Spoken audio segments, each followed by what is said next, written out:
264장 다 같이 부르도록 하겠습니다. 찬송가 264장입니다.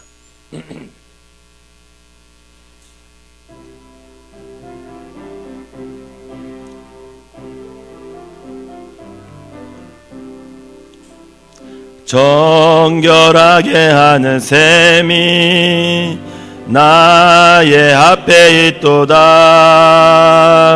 성령께서 권고하심 죄 씻으라 하시네.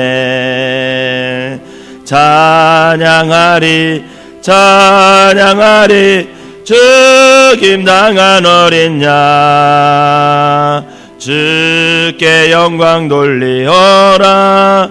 우리 죄를 씻어주셨네. 나의 가는 길이 좁고 내 뜻대로 안 돼도 모든 욕심 다 버리고 주만 따라가겠네. 찬양하리 찬양하리 죽임당한 어린 양 주께 영광 돌리어라. 우리 죄를 씻어주셨네.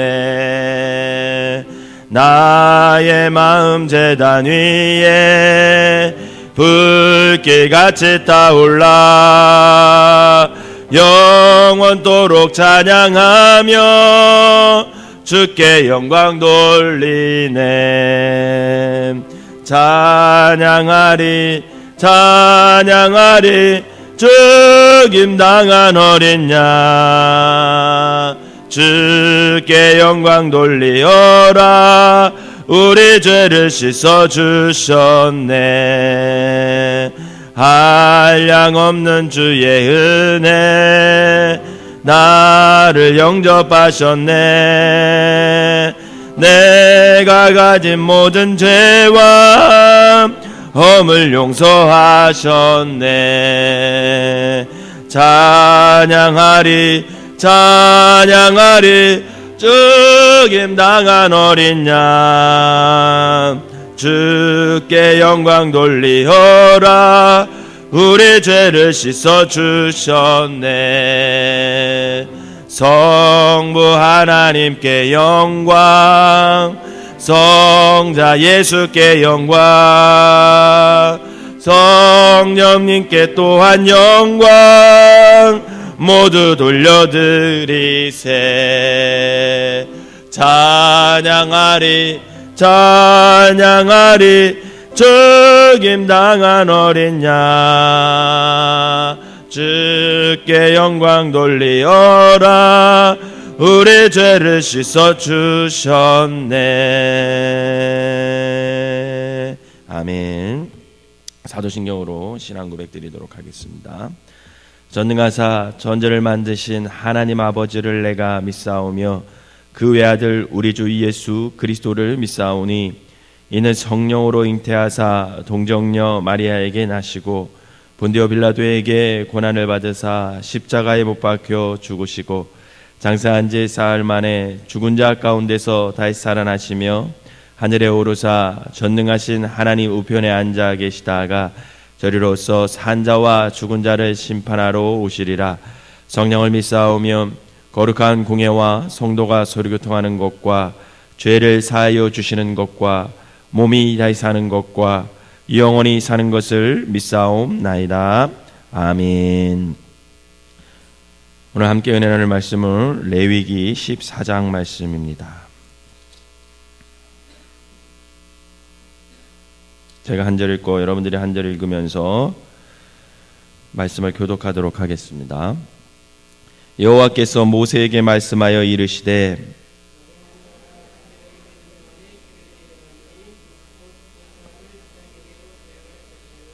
제사장은 진영에서 나가 진찰할지니 그 환자에게 있던 나병 환부가 나았으면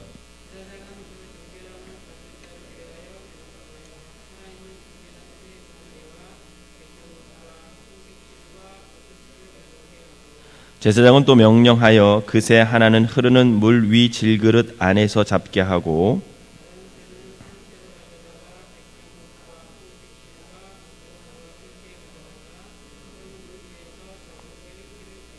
나병에서 정결함을 받을 자에게 7번 뿌려 정하다 하고 그 살아있는 새는 들에 놓을지며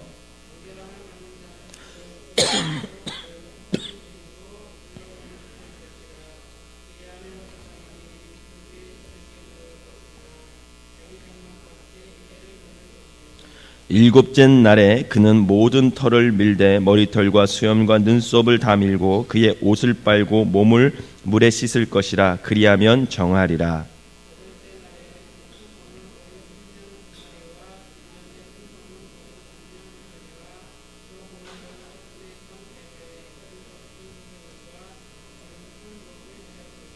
정결하게 하는 제사장은 정결함을 받을 자와 그 물건들을 회막 문 여호와 앞에 두고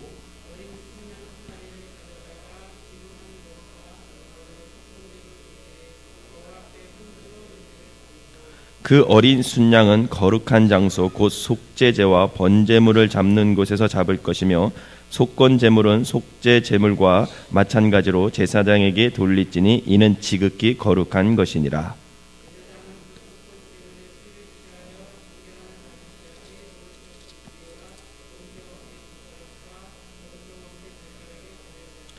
제사장은 또 그 한 록의 기름을 취하여 자기 왼쪽 손바닥에 따르고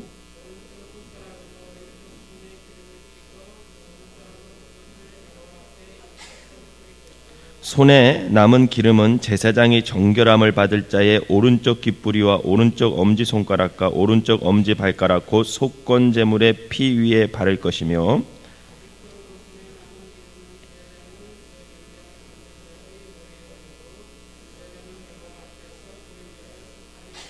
또 제사장은 속죄제를 드려 그 부정함으로 말미암아 정결함을 받을 자를 위하여 속죄하고 그 후에 번제물을 잡을 것이요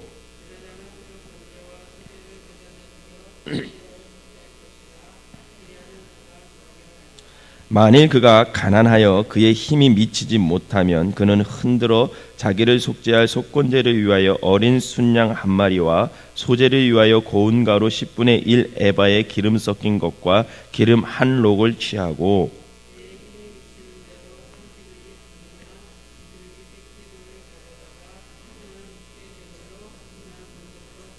여덟째 날에 그 결례를 위하여 그것들을 회막 문 여호와 앞 제사장에게로 가져갈 것이요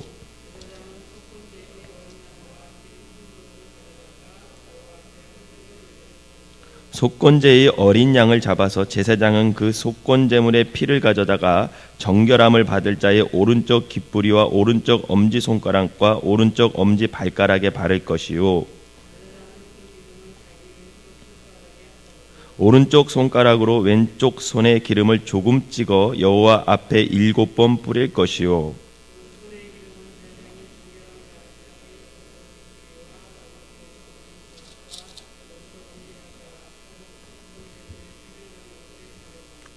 또 그 손에 남은 기름은 제사장이 그 정결함을 받는 자의 머리에 발라 여호와 앞에서 그를 위하여 속죄할 것이며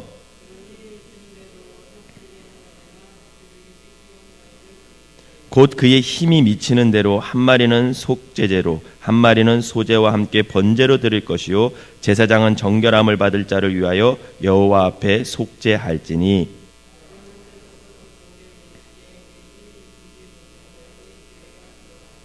여호와께서 모세와 아론에게 말씀하여 이르시되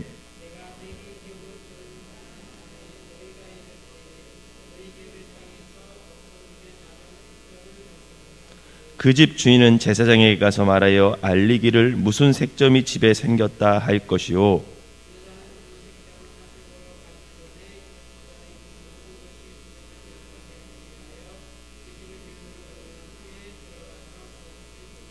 그 색점을 볼 때에 그 집 벽에 푸르거나 붉은 무늬의 색점이 있어 벽보다 우묵하면 이래 만에 또 가서 살펴볼 것이요 그 색점이 벽에 퍼졌으면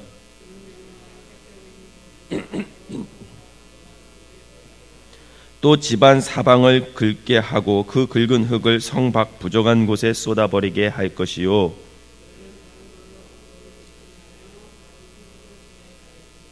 돌을 빼내며 집을 긁고 고쳐 바른 후에 색점이 집에 재발하면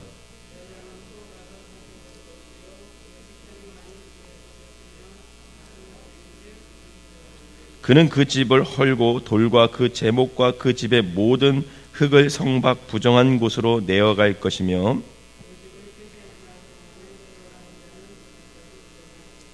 그 집에서 자는 자는 그의 옷을 빨 것이요 그 집에서 먹는 자도 그의 옷을 빨 것이니라.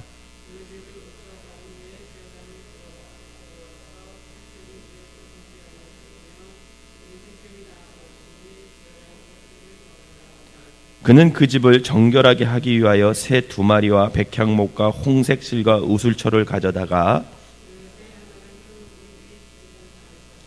백향목과 우슬초와 홍색 실과 살아있는 새를 가져다가 잡은 새의 피와 흐르는 물을 찍어 그 집에 7번 뿌릴 것이요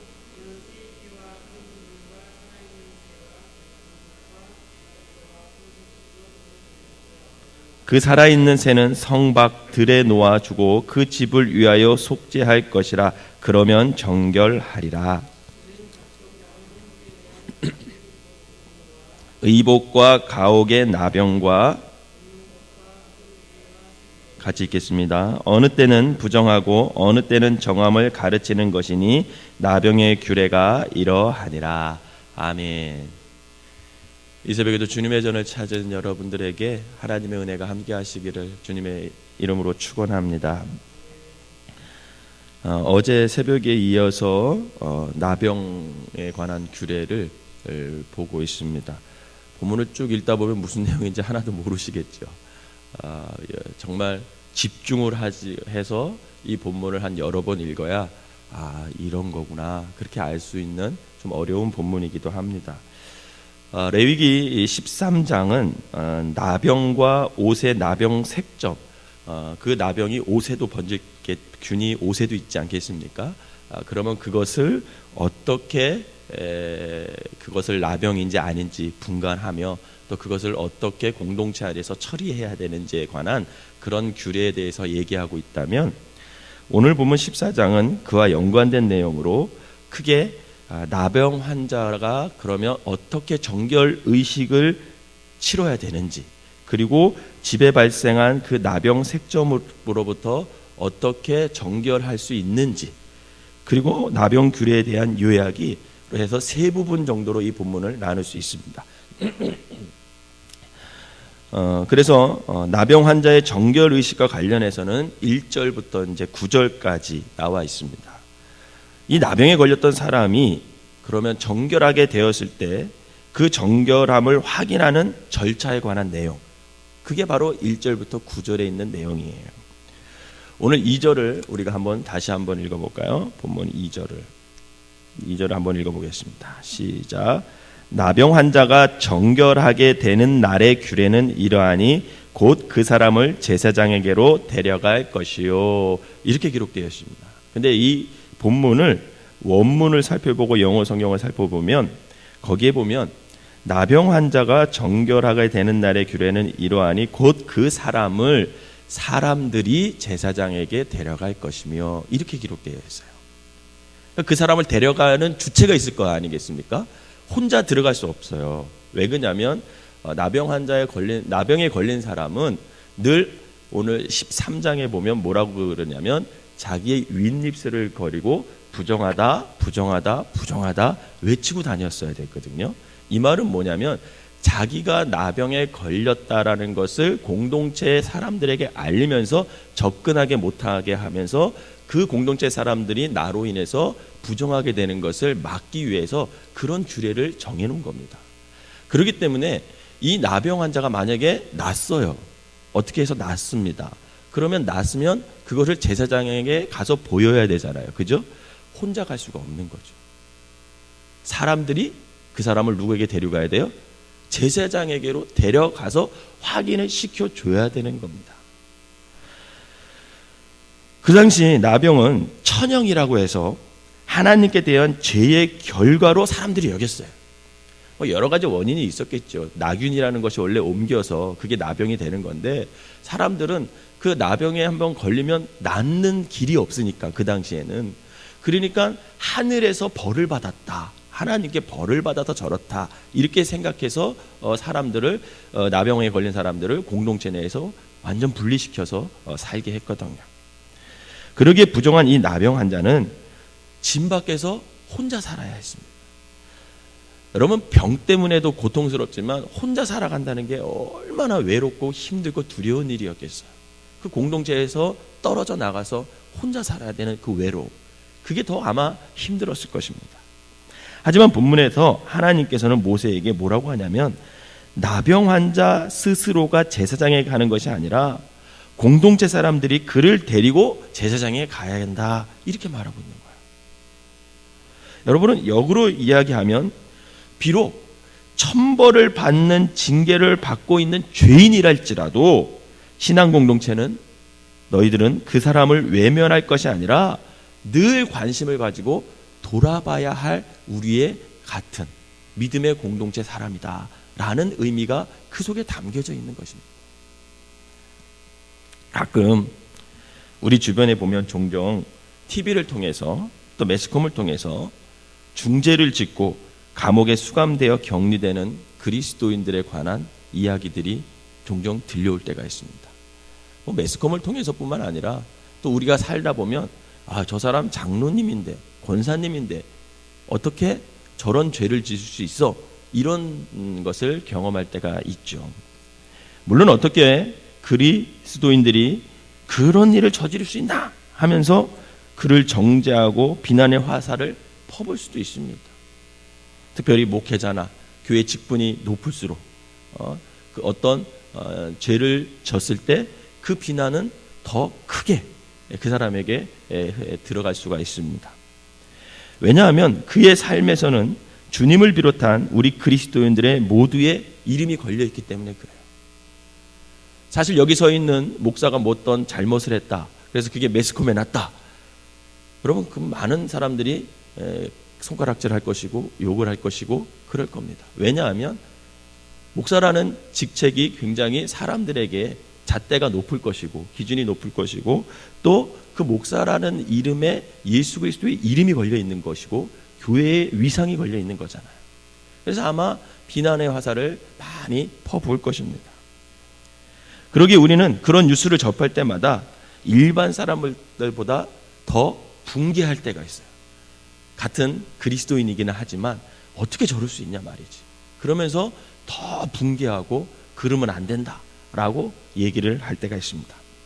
하지만 오늘 본문을 통해서 하나님께서는 뭐라고 얘기하시냐면 천형을 받은 큰 죄인이랄지라도 공동체가 그를 외면해서는 안 된다라는 말이에요.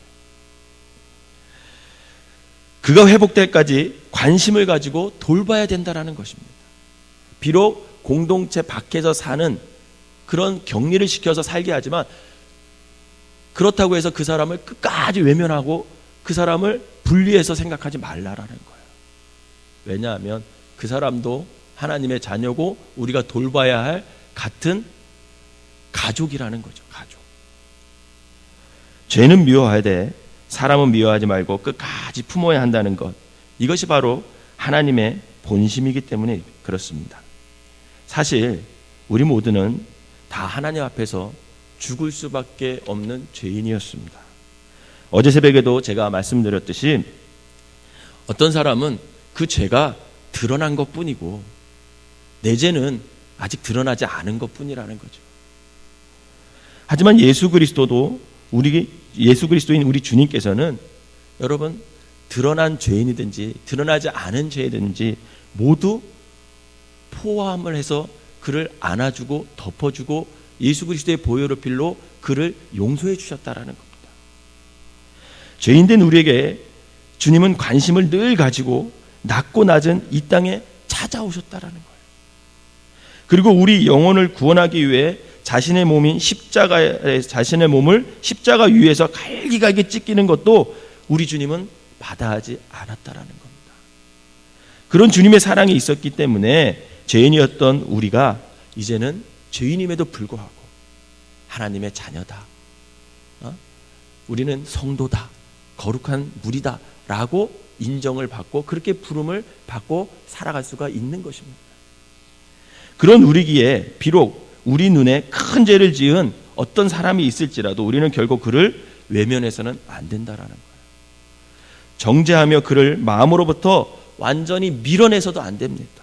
왜냐하면 하나님께서는 회복의 하나님이시고 용서의 하나님이시고 은혜의 하나님이시기 때문에 그렇습니다. 반드시 죄로부터 그를 회복시켜 주시는 사랑과 자비의 하나님이 바로 저와 여러분들이 믿는 하나님이시라는 거예요. 저와 여러분은 이미 그 주님의 사랑과 은혜를 받은 사람인 줄 믿으시기를 바랍니다. 그러기에 우리는 죄에 빠졌던 어떤 그리스도인을 계속 정죄함으로 그를 우리 마음으로부터 분리해낼 것이 아니라 주님께서 회복시킬 그날을 기대하면서 지속적인 관심과 사랑으로 그에게 다가가야 합니다. 그리고 다시는 그런 동일한 죄를 짓지 않도록 우리가 날마다 서로 기도할 필요가 있다라는 것입니다. 또한 10절부터 20절까지는 이제 이 나병이 나은 자, 이제 나병에서 나음을 받았어요. 그러면 그 나은 사람이 하나님께 드려야 할 4가지 제사에 대해서 언급하고 있습니다.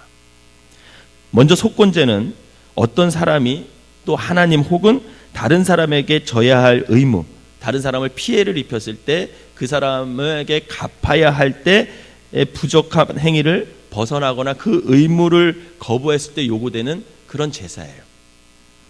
즉 그에 대한 잘못을 용서받기 위해서 드려지는 제사가 바로 속건제사입니다. 또 이와 더불어 나병 환자의 정결 예식에는 속죄제를 포함하고 있어요.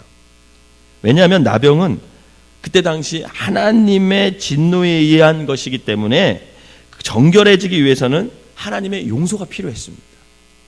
그러기에 반드시 속죄제가 드려져야 됐어요.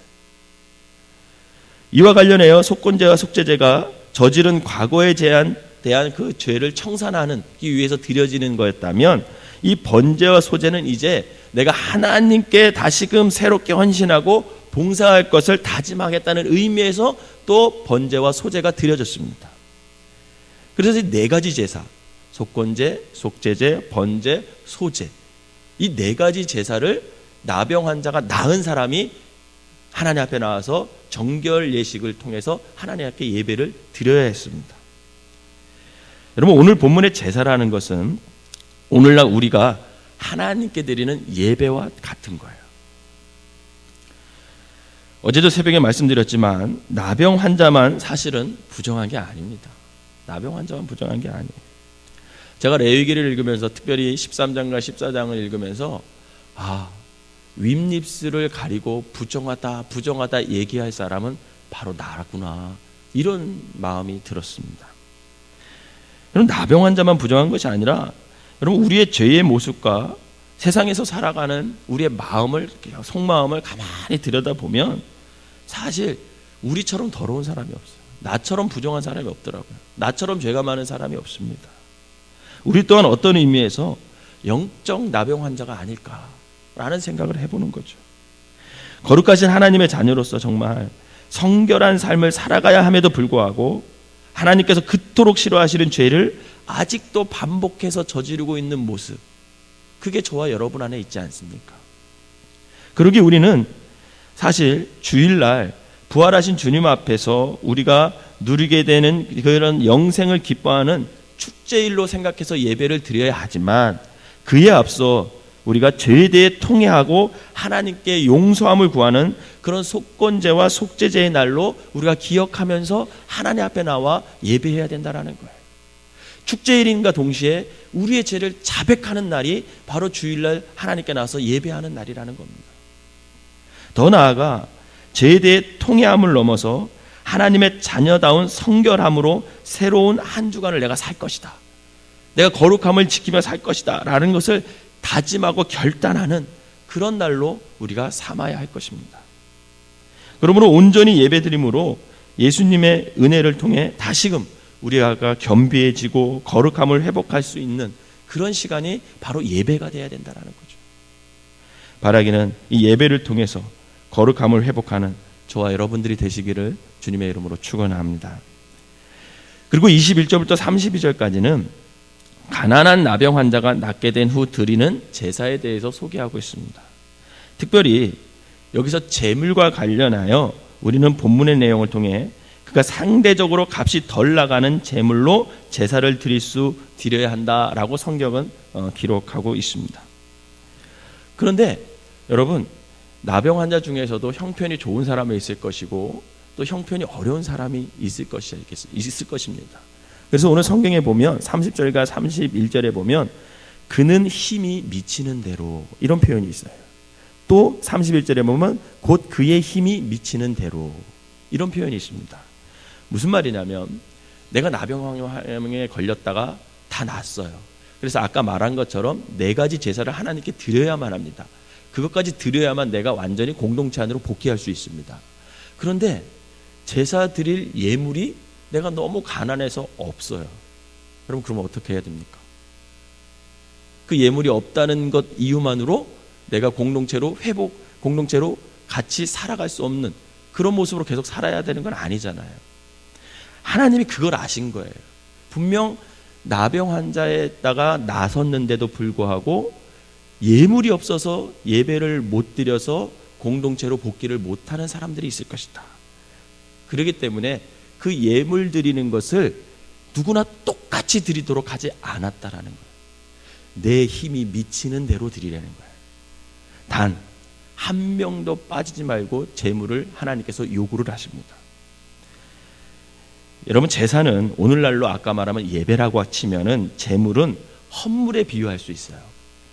우리는 헌금을 통해 모든 것이 주님께로부터 온 것임을 다시금 기억하게 하고 우리의 마음을 주님께로 향하게 하는 것입니다. 이는 곧 우리가 물질에 빼앗겼던 마음을 다시금 주님께 모이게 하는 구심의 역할을 그 헌물을 통해서 할 수가 있는 거예요. 어쩌면 가난하면요 오히려 돈에 더 집착하게 되고 돈의 마력에 끌려가기 십상입니다. 그러기에 하나님께서는 상대적으로 값이 덜 나가는 재물일지라도 가난한 자에게 네가 힘이 미치는 대로라도 꼭 하나님께 재물을 드려야 한다라고 오늘 말씀하고 있는 거예요. 하나님께서 이렇게 하신 이유는 뭐냐면 가난한 자를 더 가난한 자로 이끌어 가기고자 함이 아니라 그 예물을 통해서 그의 심령을 하나님으로 채워주시기 위해서 돈의 마력에 빠지지 않고 거기에 하나님의 마음, 하나님의 사랑의 마음, 하나님에 대한 감사의 마음을 채워주기 위해서 너가 힘이 미치는 대로 하나님께 예물을 드려라 라고 말씀하고 있는 것입니다. 하나님은 굉장히 섬세하신 분이에요. 세밀하신 분입니다. 제가 레위기를 읽으면 읽을수록 야 하나님께서 어떻게 이런 것까지 다 신경 써서 일일이 다 명령하셨을까라고 할 정도로 굉장히 세밀하시고 배려가 많으시고 사랑이 많으신 분이 하나님이세요. 철저하게 하나님은요 우리 위주로 생각해 주셔요. 그래서 그 하나님께서 명령하신 명령을 못 지켜서 또 무거운 율법의 죄를 짓지 않도록 하나님께서는 쉬운 길을 우리에게 말씀하고 있습니다. 바라기는 여러분들이 힘이 미치는 대로 하나님께 예물을 드리는 것을 통해서 그 하나님의 섬세함, 하나님의 배려하심, 하나님의 사랑을 누리며 살아가시기를 주님의 이름으로 부탁을 드립니다. 그리고 이제 마지막으로 33절부터 53절까지는 집에 발생한 나병 색저름으로부터 어떻게 너희들이 정결하게 될 것이냐 그런 지침이 기록되어 있습니다. 이것은 이스라엘 백성이 약속의 땅에 들어가 거주하는 집에서 나병이 발생할 경우 이를 처리하는 규례를 말하는 거죠. 즉 약속의 땅에서 지은 집도 나병 발생의 여지가 있다는 것이에요. 이것을 영적으로 좀 해석하면 오늘 우리 그리스도인들의 모임인 교회와 비슷한 겁니다. 교회와 신앙 공동체 교회는 구원받은 사람들의 모임이죠. 즉 약속의 땅에 들어선 사람들의 공동체가 이 교회입니다. 하지만 죄라는 것이 언제나 여러분 그 공동체를 파괴할 수도 있다는 것을 우리가 알아야 돼요. 그러기에 교회 공동체의 지체인 우리가 각자 먼저 죄에 대해서 늘 민감하게 깨어 있어야 됩니다. 또한 교회라는 집 또한 노출된 죄로부터 공동체를 정해 나갈 수 있는 순결의 능력을 잃어서는 안 된다라는 거예요. 제가 가장 마음 아픈 게 뭐냐면 교회 안에서 벌어지는 여러 가지 문제가 있을 수 있습니다. 여러분 교회라고 해서 완벽한 게 아니거든요. 교회라는 것은 부족한 사람들의 모임이 또 죄인들의 모임이 교회예요. 그렇기 때문에 항상 갈등이 생길 수 있고 문제가 생길 수 있습니다. 그런데 문제는 뭐냐면 그런 갈등과 문제가 어떤 것이 생겼을 때 그것을 교회 자체 내에서 정화할 수 있는 능력, 거룩한 능력이 우리 교회 내에 있어야 된다는 거예요. 그런데 이게 상실됐다라는 거죠.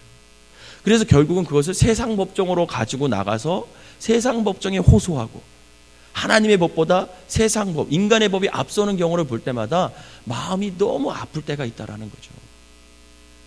그렇기 때문에 먼저 교회 공동체에 속해 나부터 어떻게 해야 됩니까? 죄로부터 정결하게 나를 지켜야 돼요. 여러분, 죄로부터 여러분들을 정결하게 지키시기를 바랍니다. 그리고 공동체 안에서도 문제가 생길 수 있고 죄의 문제가 발생할 수 있습니다. 그러나 그것을 세상 법정으로 가는 것이 아니라 교회 자체 내에서 우리가 기도하며 말씀으로 하나님의 법대로 그것을 해결할 수 있는 거룩한 능력, 그것이 우리 안에 있어야 된다는 거예요. 그것은 나로부터 출발합니다. 내가 하나님으로부터 정결해야 교회 공동체가 정결해질 수 있다는 거죠. 그래서 우리는 먼저 나 스스로가 정결하고 내가 섬기는 교회 공동체가 거룩할 수 있도록 날마다 기도하고 말씀으로 우리가 순종하면서 거룩함을 유지해야 된다는 거예요. 그랬을 때 문제가 생겨도 그 문제를 해결할 수 있는 능력이 성령님으로부터 우리에게 올 수 있다는 것입니다. 바라기는 오늘 함께 나눈 이 말씀을 오늘 온종일 여러분들이 좀 묵상하시면서 오늘 한날을 주님 안에서 넉넉함과 사랑과 겸비함과 헌신과 거룩한 삶을 살아가는 저와 여러분 되시기를 주님의 이름으로 축원합니다. 기도하겠습니다. 사랑과 은혜의 하나님, 오늘도 우리의 주변에 연약한 지체들이 있습니다. 말씀대로 살려고 하지만 아버지 하나님, 실리와 편리를 선택하면서 아버지 살았기 때문에 늘 그런 죄의 습성이 우리 몸에 있어서 아버지 하나님의 말씀을 등지고 때로는 아버지 하나님 세상 것을 택하고 아버지 편리하고 실리적인 것을 택하여서 죄의 길로 빠져서 결국은 아버지 하나님 멸망의 길로 가 있는 사람들이 있습니다. 그러나 그도 하나님, 하나님의 자녀임을 기억하게 하시고 우리가 정죄하고 거리를 두며 살아가는 것이 아니라 그 사람이 다시금 주님 앞에 회개하고 돌아올 수 있도록 관심과 사랑으로 품을 수 있는 넉넉한 사랑을 오늘 우리에게 허락하여 주시옵소서. 또한 우리 모두가 죄에 대해 통회하며 성결한 삶을 살아내는 힘을 예배와 말씀과 기도를 통해 얻게 하여 주셔서 먼저 내가 하나님 앞에 정결하고 우리 공동체가 정결하게 나갈 수 있는, 정결함을 지킬 수 있는 아버지 믿음의 사람들이 될 수 있도록 인도하여 주시옵소서. 또한 마음에 담긴 헌금 준비를 통해 돈의 마력으로부터 벗어나 심령이 주님을 채워주시는 은총을 경험하게 하여 주시옵소서. 사랑의 주님, 오늘 하루도 죄에 대해 깨어있는 우리가 되게 하시고 정결한 영으로 무장하여서 날마다 거룩함을 유지하는 우리 모습이 되게 하여 주시옵소서. 오늘 귀한 예물을 아버지 하나님의 힘에 미치는 대로 주님께 기도 제목을 적어서 하나님께 올려드린 아버지 손길들이 있습니다. 아버지, 이 예물을 주님께서 받으시고 이 예물이 속건제가 되게 하시고 속죄 제물이 되게 하시고 번제와 소제가 되게 하여 주셔서 아버지 하나님의 올려지게 하여 주시고 이 예물에 담긴 기도 제목이 응답되어서 살아계신 하나님을 경험하는 놀라운 역사가 일어나게 하여 주시옵소서.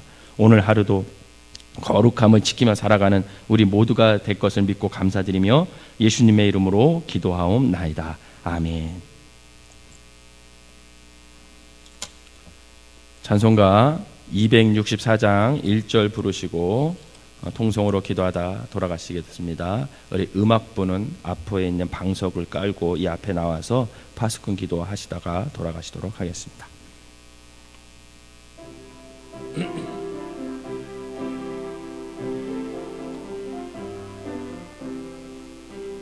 정결하게 하는 셈이 나의 앞에 있도다.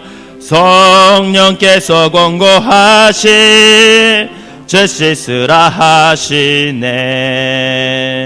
찬양하리 찬양하리 죽임당한 어린 양 주께 영광 돌리어라.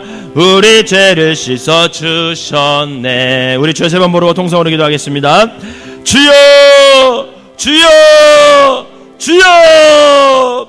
사랑과 은혜가 충만하신 하나님, 오늘도 아버지 하나님 레위기의 말씀을 통해서 하나님의 그 사랑과 하나님의 섬세함과 하나님의 배려하심을 깨닫게 하여 주시니 감사를 드립니다.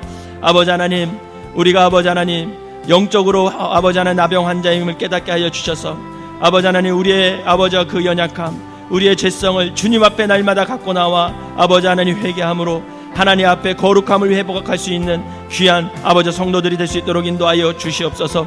아버지 하나님 정죄하는 사람들이 아닌 아버지 하나님 넉넉한 사랑으로 이미 십자가의 사랑을 받은 우리가 그 사랑으로 아버지 하나님이여 죄에 빠져있는 사람을 품을 수 있는 사람들 되게 하여 주시고 그 사람들을 위해 함께 기도하며 그들이 아버지 회개하고 돌아와 함께 교회 공동체 안에서 하나님을 찬양하고 하나님을 섬길 수 있는 믿음의 자녀들이 될 수 있도록 우리가 아버지 하나님의 손을 내밀게 하시고 넉넉한 마음으로 아버지 그들을 품을 수 있는 아버지 하나님의 귀한 사랑을 오늘 우리에게 허락하여 주시옵소서.